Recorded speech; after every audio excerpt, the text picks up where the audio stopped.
Hey everybody, welcome back to Scribbles with Jonathan. My name is Jonathan Rector. You can check out my website and my work at jonathanrector.com. Just going to do a, record as I do thumbnails for another issue of the Standard.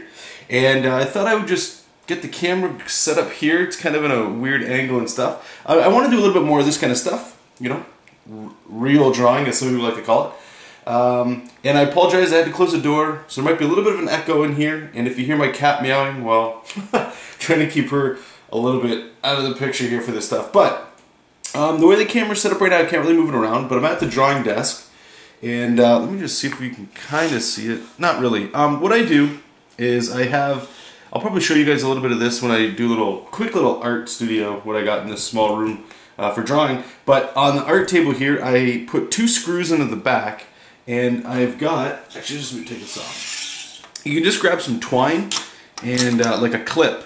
And what this lets me do is I can hang paper on it, which is really good because a lot of the times, a lot of this stuff just slides down all the time, and it's good to be able to work like this. But getting back on topic, so this is an example, let me just get it in frame here, of a thumbnail that I would do, okay? There's a little bit more detail going on in this one, so I made it a little bit bigger. And all I'll do is I print out the script for whatever comic I'm working on, and this page here is the next page. And I'll show you what I'm talking about there. It's just to save paper and stuff. Let me zoom in so you can see a little bit of, what's going on. Whoops. There you go. So there's some detail in there. Essentially, it's just enough detail so that my client or whoever I'm sending it to, they know what's going on. They've read the script. They can see the script. But I know some people, especially some clients, they won't even read the script at all. They'll just see what you send in with the thumbnails, and if they can kind of understand it, that's good. So all of this here is a script for issue 5 of the Standard. And I've already, I had to black out some names because there's a character or characters that haven't been revealed yet, and I don't want to get, too spoiler in this for some of you guys that are actually reading the book. But so this is here, page 4, 5 panels, okay? This right here was the thumbnails that I just showed you, okay? So when I go over to the next page here, it's page 5, and what I'll do is I'll draw my thumbnails on the back of this page. So there's nothing, there's nothing cryptic going on here. It's just more efficient that way for me. So really quickly, I'll read you kind of the cliff notes of what we're going to be doing in this thumbnail. This writer, John Lees, he writes scripts like I prefer them to get, or I prefer to get the scripts, where it's labeled, and he puts right at the top the brackets of how many panels. There's a lot of different ways of writing comics. Not going to address that in this video, but this right here is how I prefer to work. So really quickly, so let me get this set back up here, and then I'll just show you how I like to do my thumbnails. And there's a lot of the brain work is actually done for me, and I've heard a lot of artists say this is done at this stage, the thumbnail stage, because you have to think of angles. Some writers, they change it up a bit. They prefer to do certain angles.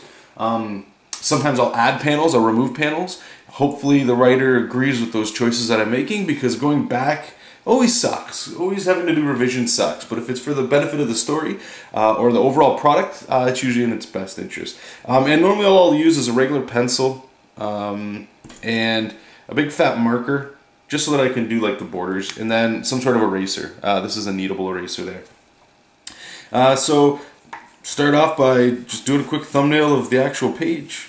And that's it. And just for size comparison, that's the size of the pencil beside it. Thumbnail, it's about the size of your thumb. Let me just zoom in here, just so you guys get a little bit better of it. It's going to be a little awkward. Just bear with me here, because it is a little bit on an angle. So, anyway. So, the first panel here, we have a low angle shot of the hero in profile, hunched over on both knees, clutching his chest. He's going through some pain. And we've got the bad guy standing over him, looking menacing. Okay, so that's always a really good shot. There's quite a bit of text in this panel. Panel 2, medium shot of the hero as he's kicked hard in the side of the head. Panel 3, close up of the hero and his head makes contact with the floor. He looks unconscious. That's a little bit hard sometimes to do. You know, you've got a couple actions that are happening there. A head hitting the wall and he looks unconscious. You guys probably visualize it right now. That's just basically the head hitting the wall. Eyes are probably closed, that happens anyways. So you can disregard stuff like that. Panel 4, we've got the bad guy dragging the unconscious hero. So now we could actually make him look like he's sleeping a little bit. He's dragging him by the foot and bringing him through to a window. And I'm assuming in the next panel he's going to get thrown out the window. And then panel 5, exterior, long shot of the bad guy and the hero through the window of the apartment building. Pull back far enough to establish they're in an apartment building a few stories up. And this is, I've actually made a note, and I suggest you guys do this too as well if you're working with writers or editors. Make little notes when you read your script so that you can contact the writer. In this case, I wanted to know how many stories up. If he's getting thrown out of a 3-foot building, that impact's kind of lost, right? So what I'm going to do is I'm going to make it not a skyscraper, but you know, it's an apartment building. So you know, the hero's got to make that big crunching landing thing. And when I send this off to the writer, they can correct me on that stuff. So let's get to the actual artwork, okay? So the first thing I'll do, is I try to look and see what is the biggest panel on the page. And usually that's one of two things. It's either an action shot or it's something that has the most text on it. So the first panel has a lot of text, except there's not much action there, but it's kind of an establishing shot. So, you know, there's 5 panels, so I'll probably go ahead. I'm just going to quickly look over what we got. So he's going to get kicked next, then he gets smacked into the wall, and then he gets dragged. So the dragged, to me, sounds more like a horizontal shot. So the first one, I'm going to, you know, dedicate about 1/3 of the page just to get a cool establishing shot so we can breathe a little bit to see the characters. The next panel, we got him getting kicked, and makes contact with the floor. So I'm just trying to think if I could break that up in any kind of weird way. And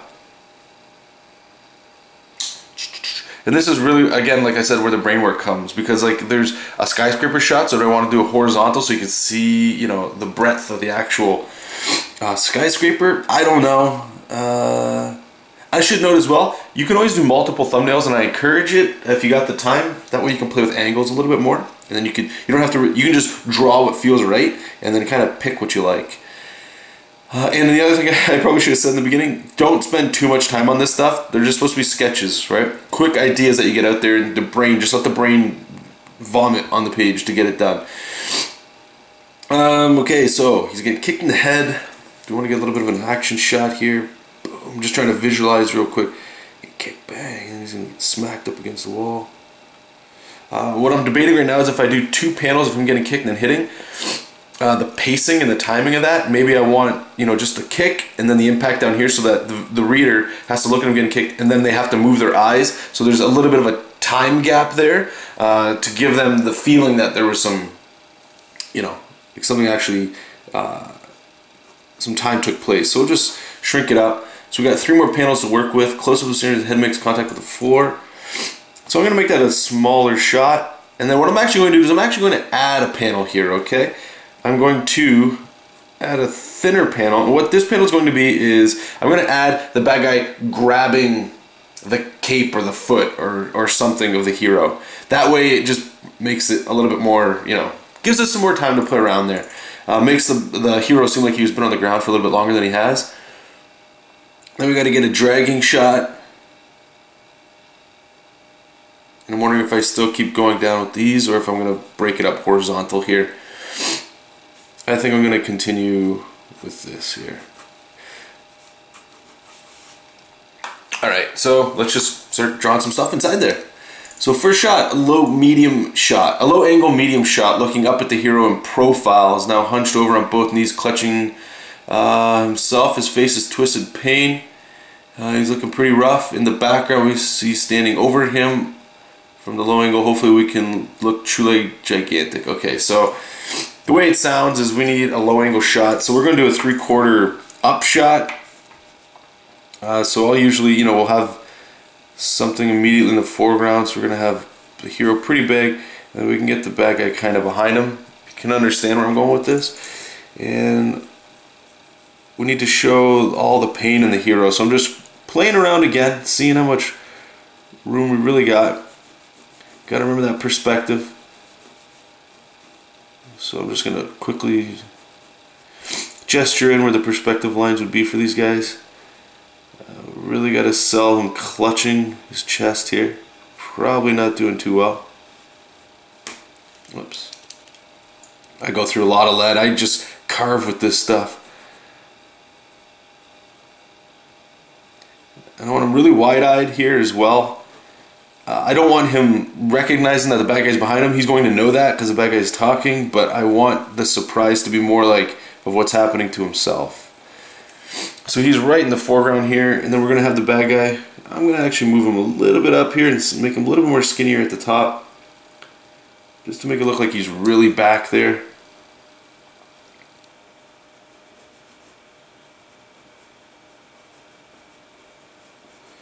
Remember that perspective? He's going to help really sell that dynamic perspective, if you want it, if you want to call it that.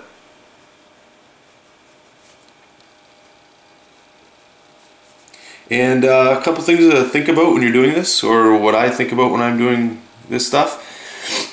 Don't worry too much about the anatomy. I know this probably looks a little bit, looks pretty tight, but it is still loose. I'm just trying to get the idea down here. I will go over this once everything gets approved. That's the whole idea, is to get approved at this level. Then you can go over there and fix all the things. I can actually throw in a grid and really get that anatomy sold. This whole scene has been taken at night in an apartment building that's been beat to all hell. And the lighting was really from like 1 or 2 sources, and the reason I chose to do that is it gives me a little bit more dynamic bordering. I get a lot of my inspiration for this kind of thing from an artist called named Greg Capullo. He drew Spawn for a while. He's working on Batman right now. I'm not trying to say I draw exactly like him, but he'll do these things where it's like you do framing with lighting. And what I'm going to do is kind of the same thing ish. Again, to help try to sell that, the light's coming up from underneath them or something. We can bring this down a little bit. Just helps frame that guy a little bit better like that. And the next one here, we've got a medium shot of the hero as he gets kicked hard in the side of the head, but blood is flying out of his mouth. So we got a motion shot here. He gets kicked, and then it's pretty big. So what I like to do is I like to have 2 points of impact in a shot like this. So the boot hitting the head happened, and then the head's probably going to be over here. You see this all the time. I want it to be pretty close, but we got to show that it's a boot, right? So I'm just going to gesture in the side of a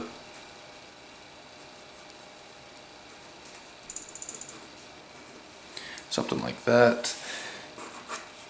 And here I'll actually put like a little impact. This is stuff you see all the time. And then here I'll actually have the side of his head. Just got to be careful that it's not too big, because we've got a foot there, so everything's got to still make sense. And what I'm going to do here is just insinuate, so that I know later that there's a blood trail, like he just got kicked right in the side of the face. Probably make his eyes do something weird. And I'm just going to X these out. Again, this is just notes for me. I send this to the editor. I'm assuming they know, based on what we've done with the previous issues, they know that I'm not going to just put X's on the face. Nothing wrong with that. That's more of a cartoon style. So you go. So you got like bang, and then his head's kind of going back. Of course, you guys know me, so I'll be tossing all kinds of speed lines in there. So he gets there, and what I'm going to do actually is I'm going to follow this rhythm here that we got going. You see, like it's following down, bang, bang, and then here, what I'm going to do, close up the stairs, his head makes contact with the floor. He looks unconscious. I'm going to continue with the head kind of coming down into the ground here. What I'll do is I'll actually flatten the ground so his head looks like it's going in it, and I'm going to make some debris kind of coming up.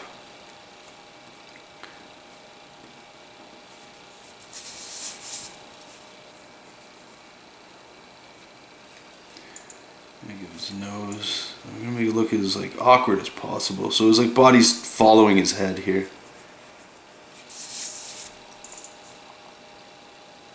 And actually, I know it's not added in the script. I'm going to toss it in just to see what happens. There's no dialogue in here except for the sound effect, which is thud. Probably going to put it down there, just the room that we're leaving. Again, more speed lines. But what I want to add too as well is another kick. Why not? Let's beat the hell out of the hero here for a little bit. So another boot, maybe another impact shot. So bang, bang, like he just kicked the heck out of his head twice there. Let me just zoom in here so you guys can see it. Where are we at? Okay, so he's getting kicked the second time there. And this is all pretty close. We still haven't given any relief to the reader yet. You know, this is all very close. And then he's supposed to drag the hero by the foot. I would assume most people would probably drag with the cape, but that's okay. So we're gonna have, this part gets a little weird. Got a little bit of the hand.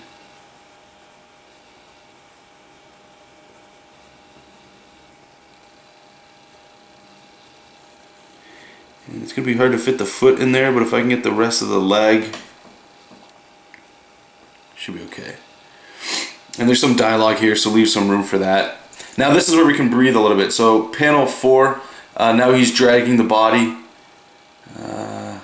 through the doorway into another room. He's walking towards a large window. So what we need to show is a trail, which is easy because we've got blood, you know, that's easy to do. Now remember, you're always trying to start, I've talked to this with you guys before, always start in the corner and you're trying to get off the page because at least in America and Canada and other places that read left to right, that's the way you want to read, left to right. So starting at the top left, exiting on the top right. So just try to follow what's going on here. So, you know, your eye, as the reader's eye is going to start here, hopefully go to where he's looking, which leads right to here. Maybe he'll look backwards, you know, getting that hit, smack, looking down. You still got lines coming up. We need to get that path still leading over here. So what I'm going to do is we're going to do some framing. I'm going to change the perspective up on here a little bit, make it look a bit more creepy. I'm just going to tilt it a little bit. And we're going to put a gigantic window like this. And we're going to have bad guy pretty small, dragging the hero, have his arms out. And yes, this is literally just stick figures. We will go back and change the anatomy after. And what's really cool about this is because that's such a heavy light source, we can black that whole wall out. We don't need that. You could probably black out all of this, but what I'll end up doing is I'll probably end up adding a little bit of a wall. Do something like this. Keep some of that light, keep it interesting. And then in the very last one here, we've got to look out of an apartment building. So again, I'm going to keep the angle not centered, so it's a little, you know, like you feel a little at ease, or not at ease. And again, after I'm done shooting this video, I have to send an email out to my creative team just to make sure how big this building is. But what I would like to do, don't worry about the details just yet, but probably put some other buildings in the background just to really sell that it's outside. Maybe even put a moon, I don't know. And what's he doing here? Pull back front so they're in the building.